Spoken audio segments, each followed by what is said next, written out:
So there's a father. He has two sons, an older son and a younger son.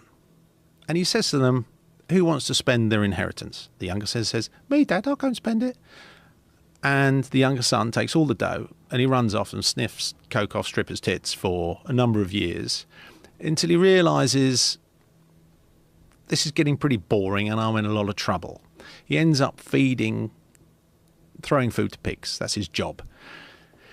And he can't even eat the food that he gives to the pigs, at which point he says, Dad, will you take me back? Dad then they don't meet. This somehow happens, not through telephones, it just happens. At which point Dad goes to the fatted calf, says, kill the fatted calf. Older son says, hold on, Dad, what's going on? I've stayed with you since the beginning. I've been loyal to you. And I hear the stories of my younger brother coming back, who's been sniffing coke off strippers' tits for the last God knows how many years. And you're prepared to kill the fatted calf. What's the SP, Dad? I want to know the story.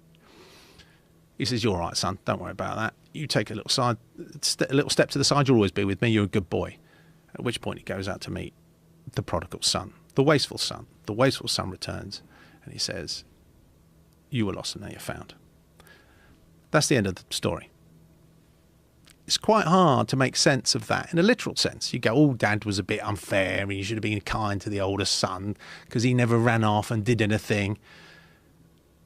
But the essence of the story is that you are the father. You are enough. Your older son is your intellect. He says, oh, don't do this, don't do that. He's trying to reconcile, make sense of a prosaic and material world.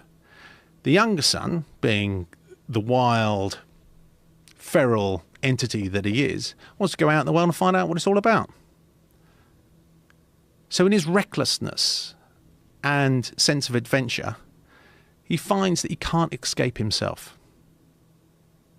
So he has to return to himself. And at which point, he has to accept who he is. At which point, the intellect is left out of the equation pretty much as the older brother, because he can't understand the significance of the journey of the wasteful brother. In the end, you have to leave yourself to understand the value of yourself. You have to lose stuff before you realize that all the stuff that you're losing is ephemeral and transitory. It's not yours. You're enough. You're always enough. But you've got to somehow prostitute yourself before you realize your own value.